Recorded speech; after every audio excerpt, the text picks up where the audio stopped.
ایک گاؤں میں ایک صاحب کی اپنی بیوی کے ساتھ کچھ انبن ہو گئی۔ ابھی جھگڑا ختم نہیں ہوا تھا کہ اس اثنا میں ان کا ایک مہمان آ گیا۔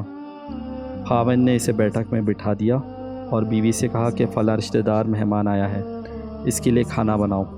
وہ غصے میں کہنے لگی، تمہارے لیے کھانا ہے اور نہ ہی تمہارے مہمان کے لیے۔ وہ بڑا پریشان ہوا کہ لڑائی تو ہماری اپنی ہے، اگر رشتہ دار کو پتہ چل گیا تو خواہ مخواہ کی بات ہوگی۔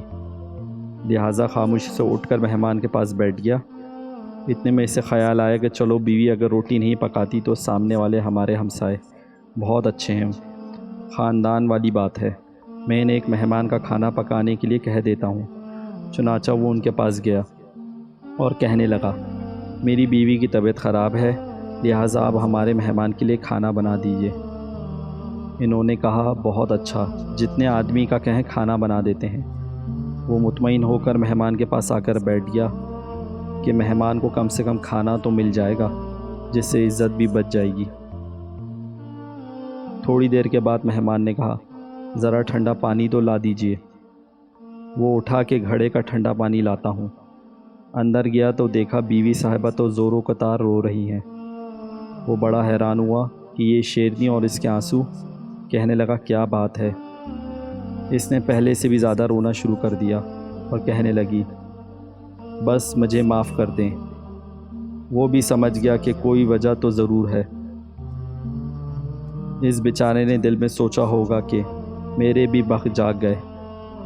کہنے لگا، بتاؤ تو صحیح کیوں رو رہی ہو؟ اس نے کہا کہ پہلے آپ مجھے معاف کر دیں، پھر میں آپ کو بات سناؤں گی۔ خیر، اس نے کہہ دیا، جو لڑائی جھگڑا ہوا وہ میں نے دل سے نکال دیا اور آپ کو معاف کر دیا۔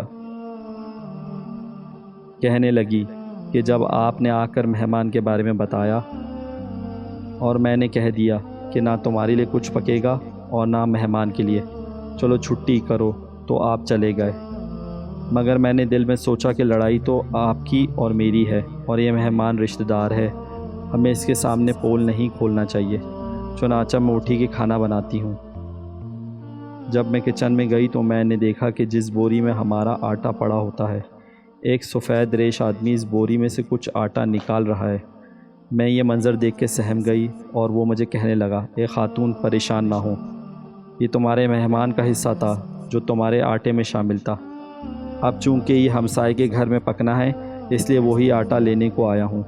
مہمان بعد میں آتا ہے، جبکہ اللہ تعالیٰ اس کا رزق پہلے بھیج دیتا ہے۔